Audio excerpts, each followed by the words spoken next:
హిందూ మత విశ్వాసాల ప్రకారం పౌర్ణమి తిథిలో జ్యేష్ఠ పౌర్ణమికి ఎంతో ప్రాముఖ్యత ఉంది.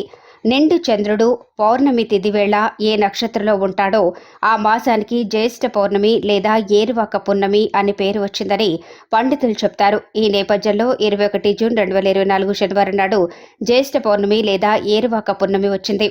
ఈ పవిత్రమైన రోజున వ్యవసాయ పనులు ప్రారంభించడానికి ముందు రైతులందరూ తమ పొలాల్లో భూమి పూజను చేస్తారు. ఇది అనాది కాలం నుంచి వస్తున్న ఆచారం. ఈ సమయంలో తమ పొలాల్లో ఎద్దులతో నాగలతో దుక్కి దున్నటాన్ని ఏరువాక అంటారు. ఏరు అంటే ఎద్దులను కట్టి దున్నటానికి ఆరంభమని చెప్తారు. ఈ సందర్భంగా శ్రీ వరాహలక్ష్మీ నరసింహస్వామి వారి కృష్ణాపురం గోశాలయందు ఆలయ కార్యనిర్వహణ అధికారి ఎస్ శ్రీనివాసమూర్తి ఈ వేడుకను శాస్త్రపరంగా ప్రారంభించారు. ఏరువాక సందర్భంగా ఈ పవిత్రమైన రోజున వ్యవసాయ పనులు ప్రారంభించడానికి కార్యనిర్వహణ అధికారి ఎస్ శ్రీనివాసమూర్తి నాగలపట్టి భూమిని దున్ని వ్యవసాయ పనులు ప్రారంభించారు.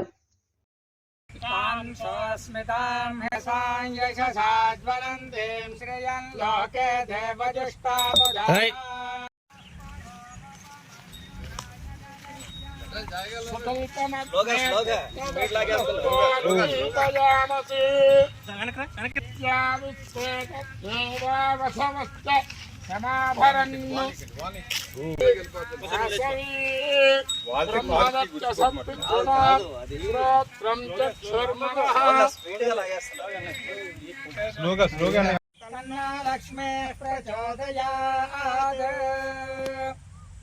ధ్రువంతే రాజా వరుణో ధ్రువం దేవ బృహస్పతిః ధ్రువంత ఇంద్రశ్చాగ్నిశ్చ రాష్ట్రం ధారయతాం ధ్రువం ధ్రువేణ హవిషా తస్మై దేవాధిబ్రవన్న అయం చ బ్రహ్మణః వీర్యం కరవావహై తేజస్వినావధీతమస్తమా విద్విషావహై. ఓం శాంతి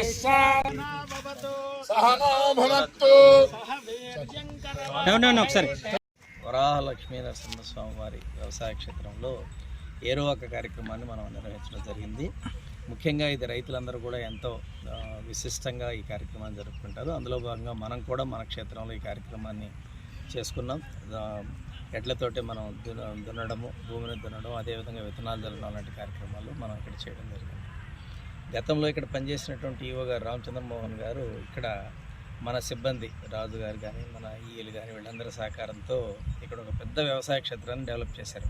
దాదాపు 100 ఎకరాలు, ఇక్కడ ఒక 80 ఎకరాలు, పక్కనే ఇంకొక 20 ఏకర్స్, ఇలా ఒక 100 ఎకరాల్లో మనకి ఎక్కడ ఏ స్వామివారికి లేనటువంటి ఒక వ్యవసాయ క్షేత్రం మనకుంది. ఇందులో అన్ని రకాల ఫ్రూట్ బేరింగ్ ట్రీస్ కానీ, అదేవిధంగా స్వామివారికి అవసరమైన పుష్పాలు కానీ, తర్వాత మనం 20 ఎకరాలు ఏదైతే సపరేట్గా ఉందో అక్కడ ఆ కూరగాయలు కూడా పండిస్తున్నాం. అన్నదానానికి అవసరమైనటువంటి అన్ని రకాల కూరగాయలు కూడా మనం ఇక్కడి నుంచి ఇస్తూ ఉన్నాం.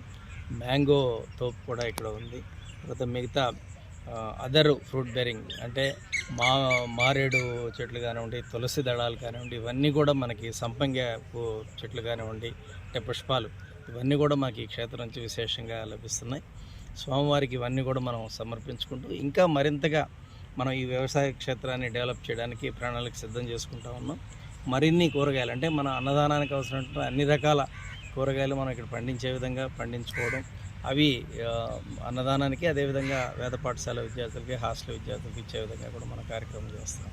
సో ఈరోజు ఈ కార్యక్రమాన్ని చేసినటువంటి మన హరిరాజు కానీ, మన అప్పారావు గారు, అదేవిధంగా రాంబాబు ఈ గారు, ఇతర సిబ్బంది అందరికి కూడా ప్రత్యేకంగా అభినందనలు తెలియజేస్తూ ధన్యవాదాలు తెలియజేస్తున్నాను. Thank you.